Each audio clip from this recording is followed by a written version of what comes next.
নবী হাদিস শরীফের মধ্যে বলেন, দুনিয়ার কোন জায়গায় যদি আল্লাহকে স্মরণ করা হয়, দুনিয়ার কোন জায়গায় যদি কোরআনের আলোচনা করা হয়, হাদিসের আলোচনা করা হয়, আল্লাহর পয়গম্বর বলেন ওই জায়গাটা দুনিয়ার সাধারণ কোন জায়গা নয়, ওই জায়গাটা জান্নাতের বাগানে পরিণত হয়ে যায়। আমার আল্লাহ ডাক দিয়ে বলে, হে রহমতের ফেরেশতা, যাও যাও জলদি করে ওই ময়দানে যাও, যাইয়া দেখো কারা কোরআনের কথা বলতে আছে আর কারা বসে বসে গনগন নাশিদের মধ্যে শুনতে আছে। আল্লাহর অর্ডার পাইয়া আল্লাহর রহমতের ফেরেশতারা এই ময়দানের চতুর্পাশে দিয়ে দাঁড়ায়া যায়। এক একজনের কাঁধ উপরে এক একজন দাঁড়াইয়া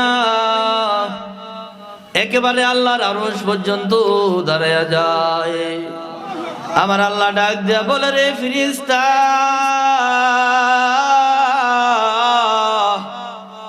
এই বান্দাদের বাড়ি ঘর নাই, ব্যবসা বাণিজ্য নাই, দোকানপাট নাই।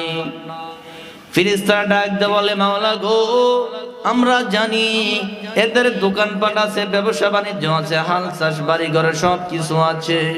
আমার আল্লাহ ডাক দিয়ে বলে, রে ফেরেশতা, এই বান্দারা দুনিয়ার ব্যবসা বাণিজ্য বাড়ি ঘর সব কিছু বন্ধ করিয়া রাখি এই ময়দানে বসছে কেন, আমাকে তোমরা জানাইয়া দাও। আল্লাহ যখন এই কথা বললো, ফেরেশতারা ডাক দিয়ে বলে, মাওলা গো, আমরা জানি এই বান্দারা এই ময়দানে বসছে তারা তিনটা আশা নিয়ে। আল্লাহু আকবার বলেন। কয়টা আশা নিয়া? আরো জোরে বলেন। এর তিনটা আশা নিয়ে এই ময়দানে বসছে। আমার আল্লাহ ডাক দিয়া বলে, রে ফেরেশতা, আমার বান্দাদের তিনটা আশা কি, তোমরা একটা একটা করে আমাকে তাড়াতাড়ি জানিয়ে দাও। এইবার আমাদের ফেরেশতারা ডাক দিয়ে বলে, মাওলা গো, এই বান্দারা এক নম্বরে তাদের জীবনের সমস্ত গুনাহগুলা মাফ চায়, দুই নম্বর ওই পরকালে জাহান্নামের ভয়, এই বান্দারা জাহান্নামের আগুন সহ্য করতে পারবো না, পরকালে জাহান্নাম থেকে তারা মুক্তি পেতে চায়।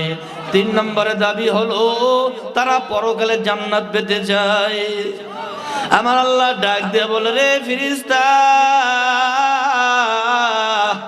এই বান্দারা আমি আল্লাহকে কখনো দেখছে নাকি? দেখছেন কখনো?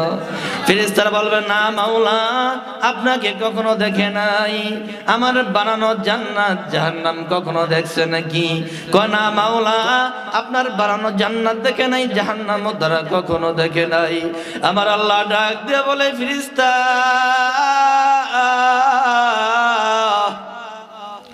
যেই বান্দা আমি আল্লাহকে না দেখিয়া, জান্নাত জাহান্নাম না দেখিয়া পরকালের মুক্তির আশায় ময়দানে বসলো, ও ফেরেশতারা তোমরা সুসংবাদ জানাইয়া দাও, আমি আল্লাহ রাব্বুল আলামিন বান্দাদের জীবনের সমস্ত গুনাহগুলা মাফ করিয়া দিলাম। এর নবীর উম্মতের দল,